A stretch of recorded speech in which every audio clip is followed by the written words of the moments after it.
శ్రీ వారాహిదేవి జ్యోతిష్యాలయం విద్య, ఉద్యోగం, వ్యాపారం, పెళ్లి, ఆరోగ్యం, సంతానం, భార్యాభర్తల మధ్య గొడవలు, అత్తాకోడల మధ్య గొడవలు, ప్రేమించి మోసపోవడం, స్త్రీ పురుష వశీకరణం, ధనం నిలవలేకపోవడం, మీకు ఎటువంటి సమస్యలైనా 24 గంటల్లో పరిష్కారం లభించబడును. నెంబర్ 1 వశీకరణ స్పెషలిస్ట్ కేరళ తాంత్రిక్ గురువు గారు పూజారి పండిత్ పవన్ నంబూద్రి గారు. Phone number 9043637512. ఓం శ్రీ మాత్రే నమః. ఓం శ్రీ వారాహిదేవ్యే నమః. అమ్మవారి భక్తులందరూ కూడా నమస్కారం అండి. అమ్మవారి ఆశీర్వాదంతో, ఆ తల్లి చల్లని చూపుతో అందరూ కూడా సుఖంగా, సంతోషంగా, అష్టైశ్వర్య, ఆరోగ్య అభివృద్ధితో ఉండాలని మనస్ఫూర్తిగా కోరుకుంటూ ఈరోజు ఈ వీడియోని మొదలు పెడుతున్నాను. ఈరోజు వీడియో ఏంటంటే, ఇప్పుడు కష్టంగా ఉన్న మీ జీవితాన్ని తిరగరాసే ఒక అద్భుతమైన మాట. ఈ దేవత పేరు అంటే ఎవరైతే ప్రతిరోజు కూడా చెప్పుకుంటారో, ఎవరింట్లో అయితే ప్రతిరోజు కూడా వినిపిస్తూ ఉంటుందో, ఆ ఇంట్లో అసలు ఎలాంటి సమస్యలు, గొడవలు ఏమీ ఉండవు. జీవితం అంతా కూడా చాలా సంతోషంగా ఉంటుంది. అలానే కోరుకుంటున్నాను కూడా, వారి దగ్గరికి అంటే కోరుకున్నటువంటి డబ్బు కూడా వచ్చి చేరుతుంది. సరిగ్గా 24 గంటల్లో ఒక మంచి అద్భుతాన్ని చూడగలరు. మనం ఒక నమ్మకంతో ఏదైనా సరే చెప్పుకోవాలి. డెఫినెట్గా మంచి ఫలితం ఉంటుంది. ఎవరైతే ఈ దేవత పేరు చెప్పుకుంటారో వారికి చాలా మంచిగా ఉంటుందన్నమాట. ఇంతకు ముందు కూడా మనం ఒక దేవత పేరు చెప్పాము, నీతిక అని చెప్పి. అలాగే ఇది కూడా చాలా శక్తివంతమైన పేరు. అంత శక్తివంతమైన అమ్మవారనమాట. మనకి ఎలాంటి సమస్యకైనా సరే, అంటే ఇంట్లోకి ఎగ్జాంపుల్గా కుటుంబ సభ్యులు కానీ, లేదంటే ఇంట్లో సఖ్యత లేకపోవడం కానీ, భార్యాభర్తల మధ్య అంటే గొడవలు రావడం కానీ, అపార్థాలు చేసుకోవడం కానీ, డబ్బు పరంగా అప్పులైపోయాము, బ్యాంక్లో చాలా బంగారం విడిపించాలి, లేదంటే లోన్ కోసం శాంక్షన్ అవ్వాలి, లేదంటే ఫ్లాట్ కొనుక్కోవాలి, పిల్లలు పెళ్లి చేసుకోవాలి, లేదా పిల్లల భవిష్యత్తు అనేది బాగుండాలి, పిల్లలు సెటిల్ అయిపోవాలని, ఇలా ఏదైనా సరే, ముఖ్యంగా డబ్బు పరంగా ఫ్లాట్ కొనుక్కోవాలి, పిల్లలకి పెళ్లి చేయాలి, లేదంటే పిల్లల భవిష్యత్తు అనేది బాగుండాలి, పిల్లలు సెటిల్ అయిపోవాలని, ఇలా ఏదైనా సరే, ముఖ్యంగా డబ్బు పరంగా, డబ్బుకు సంబంధించిన ఏ సమస్య అయినా సరే, మీరు ఇల్లు కొనాలి అనుకుంటున్నారు, పొలం కొనాలి అనుకుంటున్నారు, అమ్మాలి అనుకుంటున్నా, లేదా అప్పులు తీర్చాలి అనుకుంటున్నా, లేదంటే వీరు నమ్మి ఒకరు డబ్బు ఇచ్చినా సరే వాళ్ళు మీకు ఇవ్వడం లేదన్నా సరే, డబ్బు నమ్మి ఇచ్చేసాము, ఆ డబ్బు రావాలంటే ఏం చేయాలి, వాళ్ళకి చెప్తే అస్సలు పట్టించుకోవడం లేదో అనుకుంటున్నా కూడా, మీరేం చేయాలంటే ఈ మాటని ప్రతిరోజు కూడా చెప్పుకోండి. ఖచ్చితంగా వాళ్ళంతటి వాళ్ళే మిమ్మల్ని వెతుక్కుంటూ వచ్చి మరి మీకు ధనం అనేది మీ చేతుల్లో పెడతారు.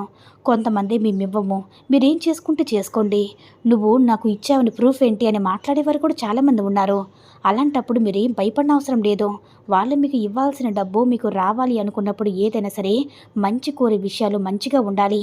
న్యాయమైన కోరికలు అయితేనే, అంటే ఏ దేవత అయినా సరే తీరుస్తారు, అలా కాకుండా తీరుస్తారని చెప్పి అన్యాయంగా ఎవరిని కూడా బాధ పెట్టడం కానీ, హింసించడం కానీ ఇలాంటివి చేసుకున్నారంటే వృధా ప్రయాసే అవుతుంది.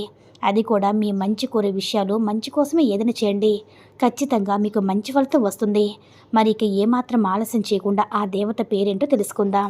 ఆ దేవత పేరేంటంటే వ్యక్తమన. మరొకసారి చెప్తున్నాను చూడండి, వ్యక్తమన, వ్యక్తమన, వ్యక్తమన. ఆ దేవత పేరనమాట. ఈ పేరుని మీరు పొద్దున్నే మీకు ఏంటంటే 5 నిమిషాలు కానీ, లేదంటే ఒక మధ్యాహ్నం 2 నిమిషాలు కానీ, లేదంటే సాయంత్రం 2 నిమిషాలు కానీ మీరు 2-3 నిమిషాలు చెప్పుకొని చూడండి. సరిగ్గా 24 గంటల్లోనే మీ జీవితం ఒక చిన్న మార్పు అనేది వస్తుంది. మీ బంధువుల ద్వారా ఒక హెల్ప్ కానీ, లేదంటే ఒక మాట సహాయం వచ్చి, అంటే ఏదైనా సరే మాట సహాయం వచ్చినా సరే హెల్ప్ కదండి. ఎందుకంటే అన్నీ కూడాను మనకి రావాలని లేదు, ఇవ్వడం కూడా. కానీ ఏదైనా ఒక ఐడియా వచ్చి తీరుతుంది. మనకి హెల్ప్ చేయాలంటే ఆ దేవుడు దిగి రావాలి, ఆ దేవత దిగి రావాలని కాదు, ఏదో ఒక రూపంలో, అంటే స్నేహితుల రూపంలో అయినా సరే ఎవరో ఒకరు వచ్చి మనకి సహాయం అనేది చేస్తారు. ఆ భగవంతుడు పంపితేనే కదా మన దగ్గరికి వచ్చి సహాయం చేయగలుగుతారు. కాబట్టి ఎవరు వచ్చినా ఏం చేసినా సరే మీ మంచి కోసమని చెప్పుకోండి. ఆ భగవంతుడే మీ దగ్గరికి పంపించారని అనుకోండి. కాబట్టి అమ్మవారి మీ దగ్గరికి వచ్చారని ఖచ్చితంగా నమ్మి తీరాలి. అప్పుడే మీ జీవితం అనేది చాలా మంచిగా మారుతుంది. అలా కాకుండా ఆ భగవంతుడు నాకు ఏమీ చేయలేదు, ఎప్పుడు ఏమీ చేయలేదు, నేను ఎన్నిసార్లు కోరుకున్నా ఏమీ జరగడం లేదని చెప్పి రాసిపెట్టి లేదని నిరాశగా మిగిలిపోకండి. అలా కాకుండా ఏం జరిగినా సరే ఆ దైవనన్నేమని భావించి, ఏం జరిగినా ఆ అమ్మవారి ఉన్నారని ఎవరైతే నమ్మకంతో మీరు ముందుకు వెళతారో ఖచ్చితంగా వారు ఏ పని చేసినా సరే ఆనందంగా, సంతోషంగా ఉంటారు. మరి చూశారు కదండి, మీరు మనసులో ఏదైతే కావాలని కోరుకుంటున్నారో, అంటే డబ్బే మనసులో కోరుకోండి. అది ఎన్ని వేలైనా సరే, ఎన్ని లక్షలైనా సరే సంపాదించడం చాలా కష్టపడే వాళ్ళు డబ్బులు సంపాదిస్తున్నామని ఒకరిని చీప్గా చూడద్దు. ఏమో, కాలం ఎప్పుడు కూడా ఒకేలా ఉండదు కదా. మీరు ఒకలా ఉండొచ్చు, రేపు ఇంకోలా ఉండొచ్చు. ఎవరినైతే మీరు తక్కువ చేసి చూస్తారో వాళ్ళు రేపు మీపై రాజులా ఉంటారనమాట. కాబట్టి ఎవరిని కూడా నిర్లక్ష్యం చేయకూడదు, తక్కువ చేసి అసలే చూడకూడదు. అలా ఎప్పుడైతే మీరు చూస్తారో ఆ క్షణం ఆ భగవంతుడు మిమ్మల్ని అమాంతం కిందకి లాగేస్తారు. కాబట్టి ఎప్పుడైనా సరే డబ్బులు సంపాదించామని చెప్పి గర్వంగా తల పొగరు పడితే ఎప్పుడు కూడా ఉండకండి. ఎప్పుడు కూడా శాంతంగా ప్రశాంతంగా ఉండడం వల్ల భగవంతుడు ఇంకా ఇంకా ధనాన్ని మీకు అందిస్తాడు. కాబట్టి మీకు కావాల్సినంత ధనం మనసులో కోరుకుని న్యాయపరంగా ఉన్న కోరికైతే ఖచ్చితంగా తీరిపోతుంది. అది అతి కొద్ది రోజుల్లోనే మీ జీవితం అనేది మంచి మార్పు వస్తుంది. ఒకవేళ తక్కువ అమౌంట్ అయితే కాస్త తొందరగా వస్తుంది, లేట్ అవుతుంది, కానీ నమ్మకం పెట్టి ట్రై చేయండి. ఖచ్చితంగా మీకు రిజల్ట్ అనేది వస్తుంది.